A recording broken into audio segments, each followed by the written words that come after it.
Okay, good morning and welcome to Iyun Iyun Shir on Mishnah Yomi. Today I want to focus on Perek Yud Aleph and Terumos Mishnah Daled. It talks about when you cut off, let's say, figs from a tree and their truma. A lot of times you have part of the stem, I wouldn't call it the stem, but there's a piece of wood, oketz, right, which attaches it to the tree. If you know from an esrog, it has the oketz, right? It has the pitom on one side, which is away from the tree, which grows, and the oketz, which is the bottom part, which is cut off from the tree, a little piece of wood that's stuck in the bottom of your esrog.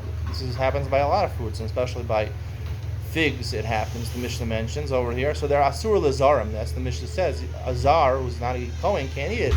It has the din of truma. However, it's conspicuous that the Mishnah does not say that you're chayav keren and chomesh. Right? Normally you're chayav. If you eat a b'shogeg, you're a zar.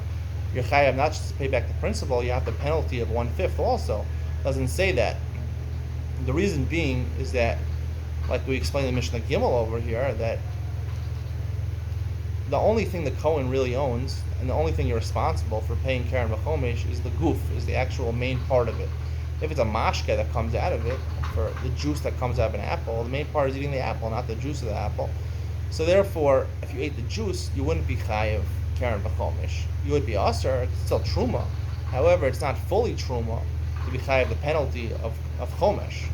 And it applies, the Mishnah Gimel mentions a lot of other halachas in terms of being makar gamazbeach, in terms of bikurim, in terms of getting malchus for eating orla. It has to be the actual main part, not the tafel part, not the liquid. The only time the liquid is more chashuv is more significant than the actual pri itself is by a novim and zaysim, where olive oil is the primary purpose of olives.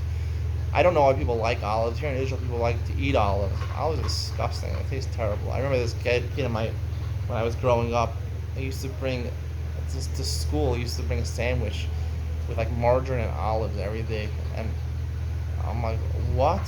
I like thinking about this. In America, people eat olives. In Israel, people eat olives. They'll order pizza. They'll have olives on it. I mean, olives are disgusting. I mean, you don't eat olives. They just taste terrible. They're way too bitter and acidic at the same time. It's just terrible.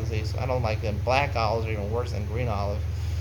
No one eats olives by themselves, so you shouldn't be eating by olives. So the Mishnah says it, the Torah says it. The primary purpose of olives is to get the oil out of it. Olive oil is very good, especially for cooking. Virgin olive oil is very good. It makes things taste better. It's a lot healthier than canola oil.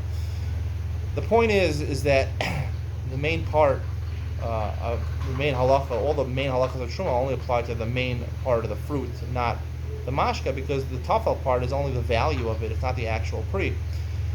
So the same thing over here applies by pieces of wood that get stuck to it, even though they have a din of truma, because this part is connected to the figs. However, it's part of the value of truma. It might add value to the truma. I mean, you could do this thing with the wood. You could cut the piece of wood off, use it as firewood, but it's not the main part of the fruit of the tree. The fig is what you use for achila. So even though you use the wood for burning, let's say, but that's not the main value, and that belongs to Hashem, and therefore you would not pay keren v'chomesh on that. Like I've been saying many times, the value of truma does not belong to the Kohen. Only the physical fruit, and the main part of the fruit. In zaysim v'anavim, it actually be the juice is the main part. That's what it's made for. Those would belong to the Kohen. Everything else would not belong to the Kohen, and it belongs to Hashem. You're violating an isser. Maybe you're chayav misa b'shamayim. However, you would not be chayav keren v'chomesh. Just be chayav to repay the principal to the Kohen. That's the conclusion of today's shir. I've been reiterating the same message for many times, but it just keeps on coming up, and there's more proofs and proofs, so I'll tell you every proof I get. I'll tell you all my cards. All right, see you. I'm going to do an early real me shir this morning. I have to make up Shulchan Aruch Yomi in the afternoon, 2 simanim in the afternoon, so we're going to do the real me, chapter 11, coming up now, where we're going to be talking about, this is something really important, about fastidiousness in halacha, exactitude in halacha. Is it Yerah Shamayim or is it OCD? You don't want to hear this. Very important. Coming up next.